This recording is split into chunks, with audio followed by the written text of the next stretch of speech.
The morning mist clung to the Gulf of Mexico like a shroud as General Winfield Scott stood aboard the flagship Massachusetts, his weathered hands gripping the ship's rail. The date was March 2nd, 1847, and before him lay the fortress city of Veracruz, its ancient walls rising defiantly from the Mexican coastline. The yellow fever season was approaching, and Scott knew that time was his greatest enemy, more dangerous than any Mexican cannon.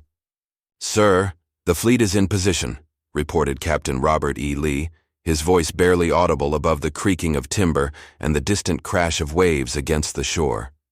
The young engineer officer's eyes held the same determination that burned in his commanding general's gaze. Behind them, nearly 12,000 American soldiers prepared for what would become the largest amphibious assault in United States military history until the 20th century. Scott had earned his nickname, Old Fuss and Feathers, through decades of meticulous military planning, and this operation would be his masterpiece. The fortress of San Juan de Ulua, with its intimidating battlements and 135 cannons, guarded Veracruz like an ancient sentinel. The city itself, surrounded by coral stone walls 20 feet high and 8 feet thick, had never fallen to a seaborne invasion. The Mexican commander, General Juan Morales, watched the American fleet through his spyglass from the fortress walls. His garrison of 3,000 men had been preparing for this moment since President James Knox Polk declared war on Mexico nearly a year earlier. Morales was a veteran of countless battles, his scarred face testament to decades of warfare. He understood that Veracruz was more than just a city. It was the key to Mexico's Gulf Coast and the gateway to the capital. As dawn broke on March 9th, the American invasion began with mathematical precision. Scott had chosen Colado Beach, 3 miles south of Veracruz, as his landing site. The specially designed surf boats, each capable of carrying 70 men, cut through the moderate swells as Mexican cavalry watched helplessly from the dunes. General William Jenkins Worth led the first wave, his 2nd Infantry Division establishing a beachhead with surprising ease. The landing was nearly unopposed, much to Scott's relief. Mexican resistance consisted mainly of scattered cavalry units that fired a few ineffective volleys before retreating toward the city. By evening, nearly 8,000 American troops had landed, along with artillery pieces and supplies. The operation proceeded so smoothly that some officers wondered if it might be a trap. Colonel Ethan Allen Hitchcock, Scott's chief of staff, established the command post on the beach as soldiers began digging entrenchments in the sandy soil. The sight of the American flag planted firmly on Mexican soil sent a wave of confidence through the ranks. However, veteran officers like General David Emanuel Twiggs reminded their men that the real battle lay ahead. According to contemporary accounts from the New York Herald, the landing was described as a masterpiece of military coordination that surprised even the most seasoned observers. The newspaper's correspondent noted that General Scott's careful planning had avoided the chaos that typically accompanied such large-scale operations. As night fell on March 9th, thousands of campfires dotted the beach like fallen stars. The soldiers could hear the distant bells of Veracruz calling the faithful to evening prayers, unaware that within days, those same bells would toll for the dead. General Scott stood in his tent, studying maps by candlelight, knowing that the easy part was over. Tomorrow would bring the real test of American resolve against one of Mexico's most formidable fortresses. The morning of March 10th brought with it the grim reality of siege warfare. General Scott's army began its methodical advance toward Veracruz, moving with the precision of a well-oiled machine.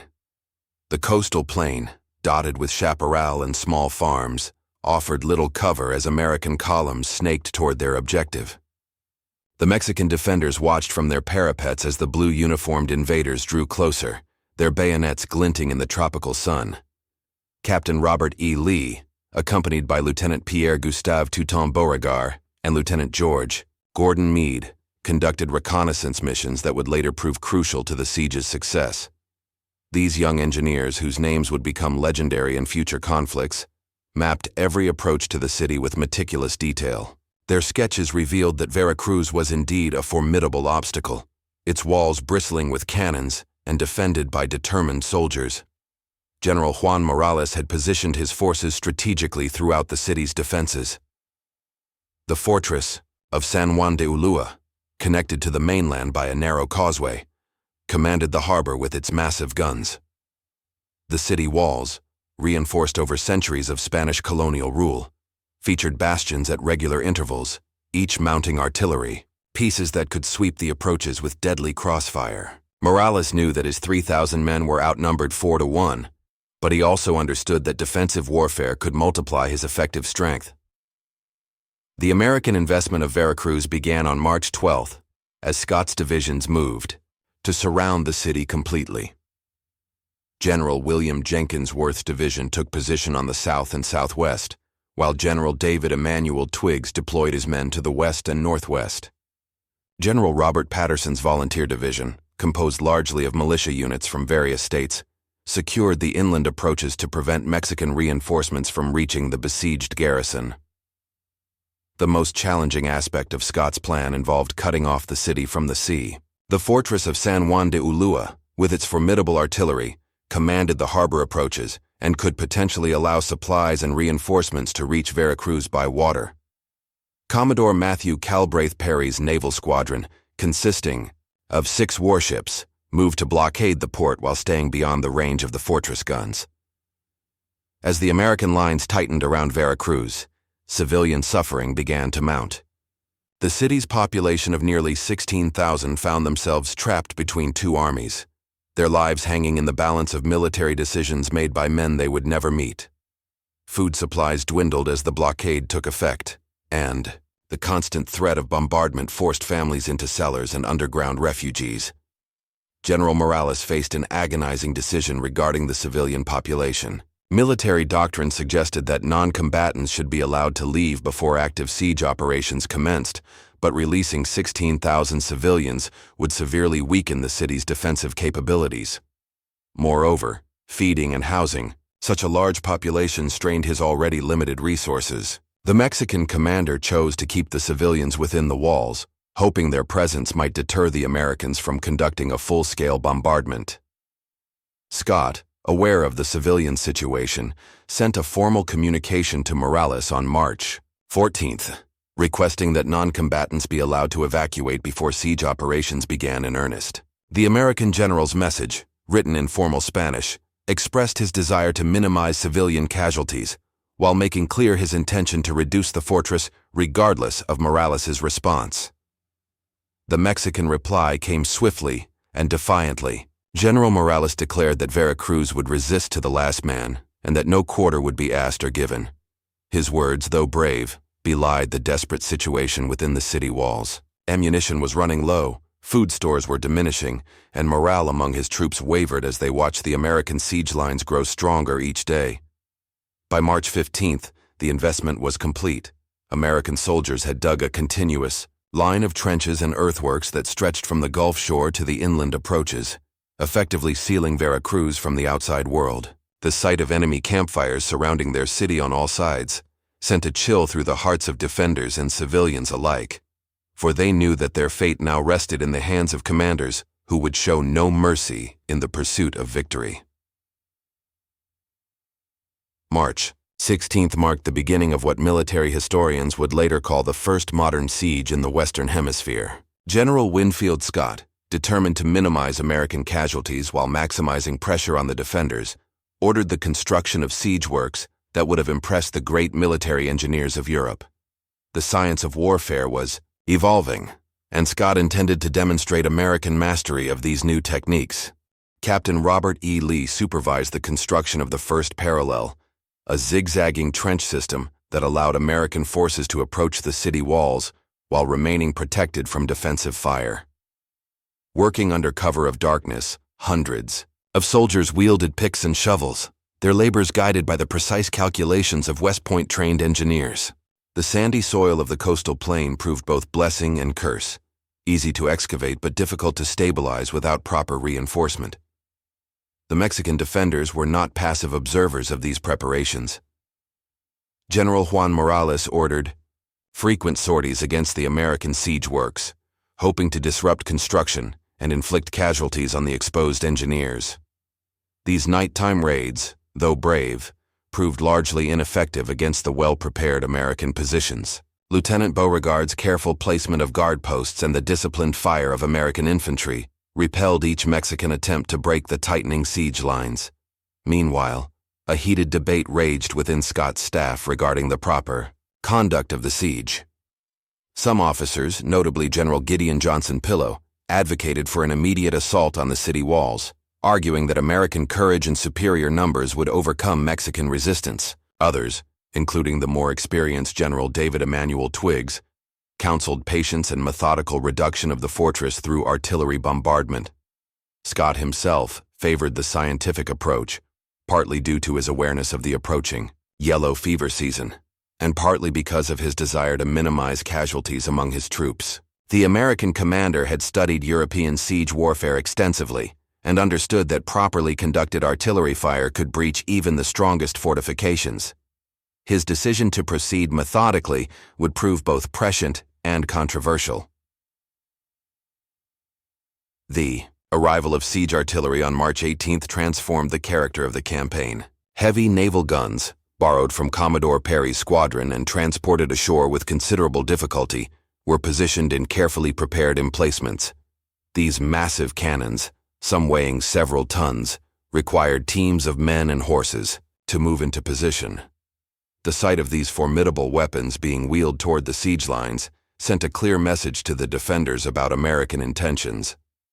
Colonel Joseph Gilbert Totten, the Army's chief engineer, supervised the construction of battery positions with mathematical precision. Each gun emplacement was calculated to provide overlapping fields of fire while remaining protected from Mexican counter-battery efforts. The positioning of these weapons required intimate knowledge of ballistics, engineering, and tactical considerations that few officers possessed. Inside Veracruz, the situation grew increasingly desperate. Food rations were cut again, and civilians began dying from malnutrition and disease. The city's wells, contaminated by the crowded conditions and poor sanitation, became sources of sickness rather than sustenance. General Morales watched his effective strength diminish daily as soldiers fell ill or deserted their posts under cover of darkness. The psychological pressure on the defenders intensified as American siege works crept closer to the city walls. Each night brought the sound of picks and shovels, a constant reminder that the enemy was tightening his grip on the doomed city. Mexican artillery attempted to harass the construction efforts, but ammunition shortages forced Morales to husband his resources for the final assault he knew must come. Communication between the fortress of San Juan de Ulua and the city became increasingly difficult as American naval forces tightened their blockade. The isolation of the two defensive positions allowed Scott to concentrate his efforts against each separately, a classic example of defeating an enemy by preventing coordination between his forces. The fortress, though formidably armed, could not effectively support the city's defense due to the distance and intervening American positions. As March 21st dawned, both armies prepared for the next phase of the siege. American artillery stood ready in their carefully prepared positions, while Mexican defenders strengthened their fortifications and said their prayers. The scientific siege was about to become a deadly reality. The bombardment of Veracruz commenced at dawn on March 22, 1847, with a thunderous roar that shattered the morning calm and announced the arrival of modern warfare in the New World. General Scott's artillery, positioned in 6 separate batteries, opened fire simultaneously, their coordinated salvos creating a symphony of destruction that would echo across the Mexican countryside for miles. Captain Robert Anderson, commanding the largest battery of siege guns, gave the order that unleashed the first barrage. The massive 32-pound naval cannons, their bronze barrels gleaming in the early sunlight, hurled their iron projectiles toward the ancient coral stone walls of Veracruz. The impact of these heavy shots sent showers of pulverized stone and mortar cascading down upon the defenders, who scrambled for cover behind whatever protection they could find. The Mexican response came swiftly, but raggedly. General Morales had carefully rationed his ammunition throughout the siege, but now faced the terrible choice between conservation and effective defense. His cannons, many of them older Spanish pieces, answered the American fire with determination, if not precision. The contrast between the methodical American bombardment and the desperate Mexican reply illustrated the growing technological gap between the two armies.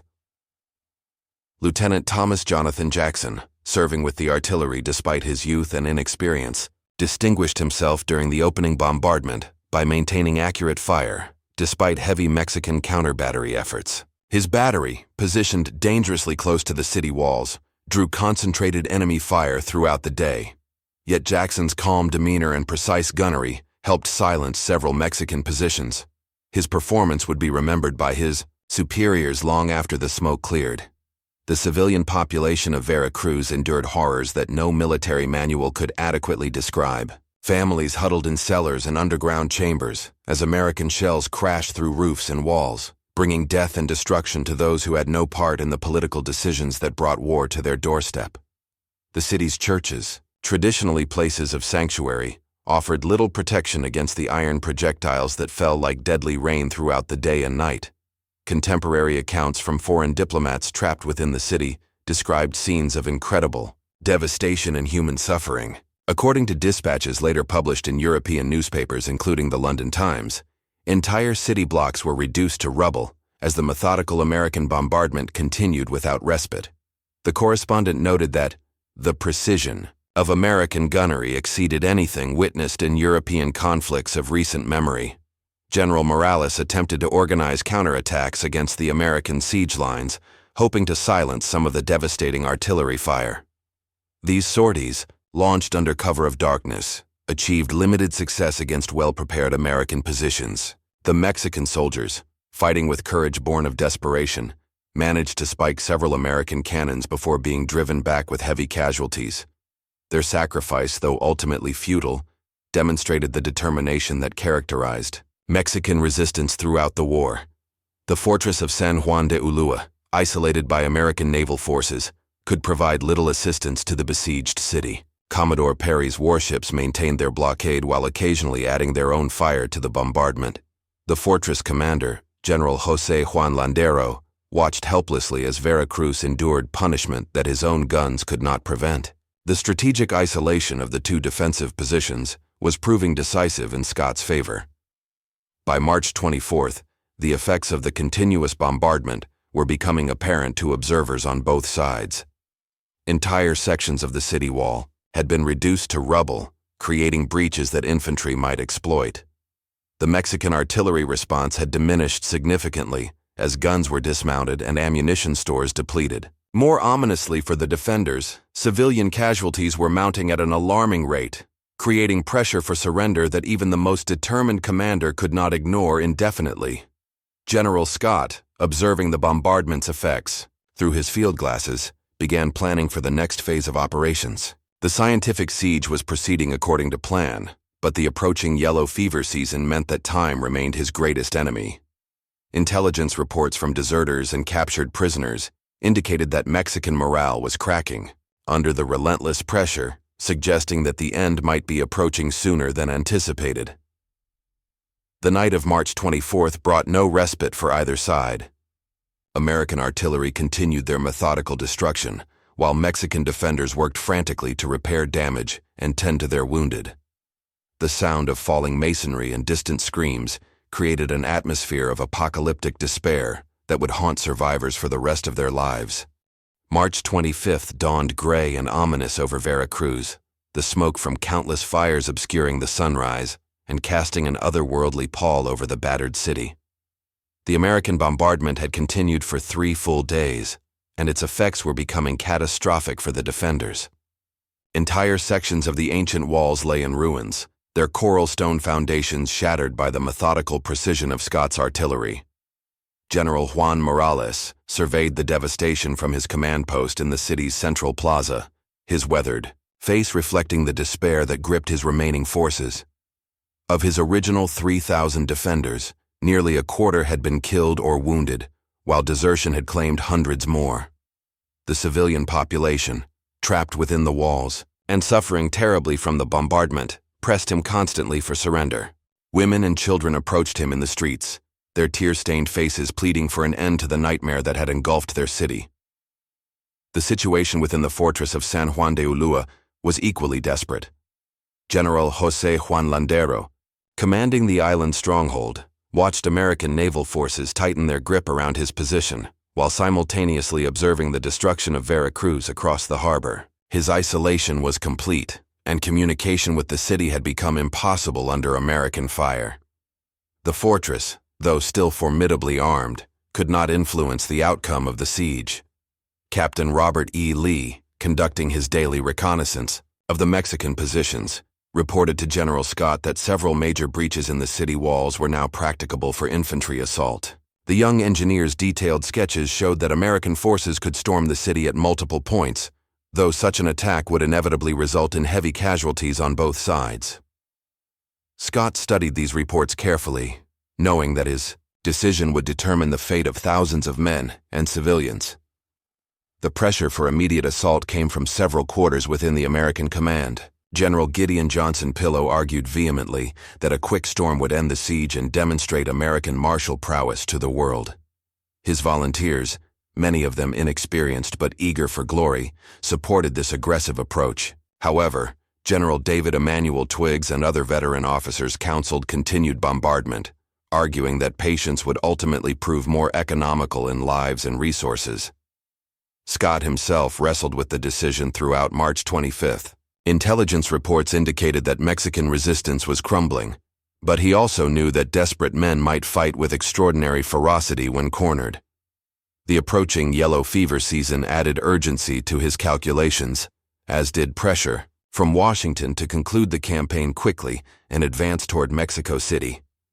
The weight of command had never felt heavier on his shoulders.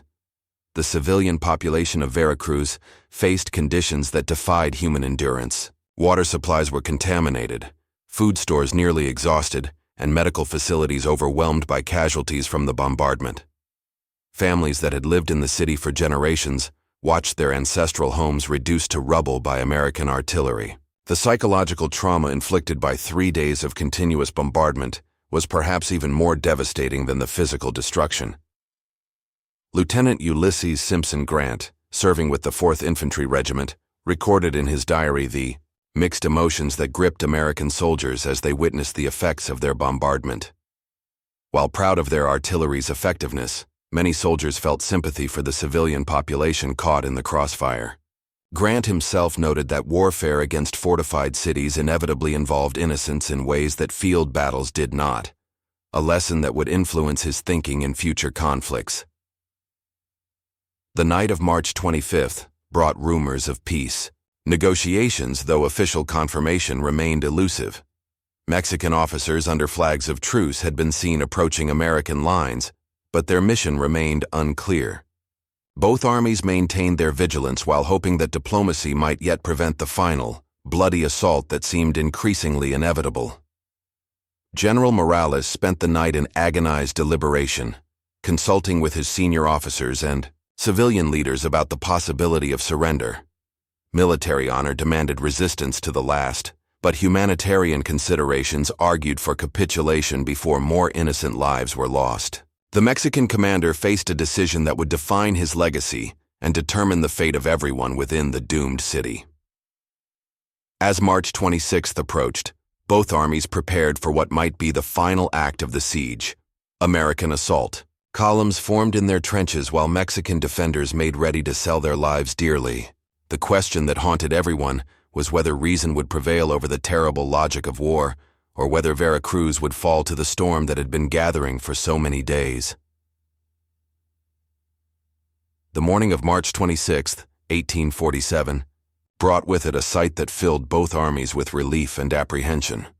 A white flag appeared on the ramparts of Veracruz, fluttering in the Gulf breeze like a dove of peace descending upon a battlefield soaked in blood and tears. General Juan Morales had made his decision during the dark hours before dawn, choosing the lives of civilians over the demands of military pride. The negotiation process began immediately, with Colonel Ethan Allen Hitchcock representing General Scott's interests while Mexican Colonel José María Villanueva spoke for the defenders. The preliminary discussions took place in a small church outside the city walls, its peaceful interior providing stark contrast to the devastation visible. through shattered windows. Both officers understood that they were negotiating not just military terms, but the fate of thousands of innocent civilians trapped within the besieged city. General Scott insisted on unconditional surrender, arguing that the Mexican garrison had resisted long enough to satisfy honor, while continuing resistance would only increase civilian suffering. His terms were stern, but not vindictive. Mexican officers could retain their swords and personal effects, while enlisted men would be paroled and allowed to return to their homes. The civilian population would be protected and allowed to resume their normal lives under American occupation. The final surrender ceremony took place on March 29th at 10 o'clock in the morning. General Morales, accompanied by his remaining officers, marched out of the city with military honors before formally surrendering his sword to General Scott. The American commander's gracious acceptance of the surrender demonstrated the chivalric traditions that still governed warfare between civilized nations, even in the midst of conquest and occupation. The fortress of San Juan de Ulua capitulated simultaneously, with General José Juan Landero acknowledging that further resistance was futile once the city had fallen. The island's stronghold, though, still formidably armed and supplied, could not influence the strategic situation now that American forces controlled the mainland. Landero's surrender completed the American conquest of Mexico's most important Gulf port and opened the way for Scott's advance toward the capital. The human cost of the siege became apparent in the days following the surrender. Mexican casualties totaled nearly 800 killed and wounded, while civilian deaths from bombardment, disease, and starvation numbered in the hundreds. American losses were remarkably light by comparison, with fewer than 20 killed and 80 wounded during the entire operation. The disparity reflected both the effectiveness of Scott's scientific siege methods and the terrible price paid by those trapped within the city walls. Lieutenant Colonel Robert E. Lee supervised the occupation of Veracruz, his engineering skills now turned toward reconstruction rather than destruction.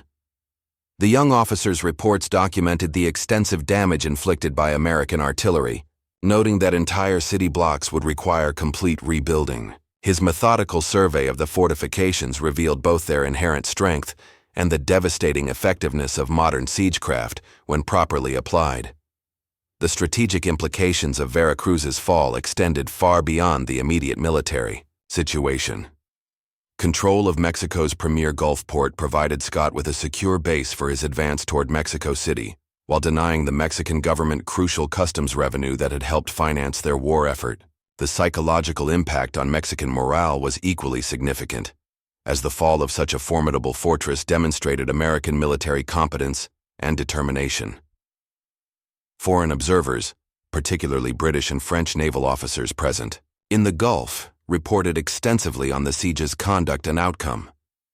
Their dispatches, later published in European military journals, praised Scott's methodical approach while noting the effectiveness of American artillery and engineering. These accounts helped establish the United States as a serious military power, capable of conducting complex operations with professional competence. General Winfield Scott's reputation reached its zenith with the successful conclusion of the Veracruz siege. His careful planning, scientific approach, and minimal casualties had achieved complete victory against formidable opposition. The campaign would serve as a model for future amphibious operations, while demonstrating that American military education and professionalism could compete with the best European standards. The bells of Veracruz, silent during the bombardment, rang out across the harbor on March 29th to announce the end of hostilities. Their bronze voices carried across the water to American ships offshore, where sailors and soldiers alike felt the weight of victory, tempered by awareness of the suffering they had witnessed. The siege was over, but the war continued, and Scott's army would soon march inland toward greater challenges and ultimate triumph in the halls of Montezuma. The conquest of Veracruz marked a turning point, not just in the Mexican-American War, but in the evolution of American military capability. The lessons learned during those 20 days in March 1847 would influence American warfare for generations to come, while the officers who distinguished themselves would carry those experiences into the greater conflicts that awaited their nation's future.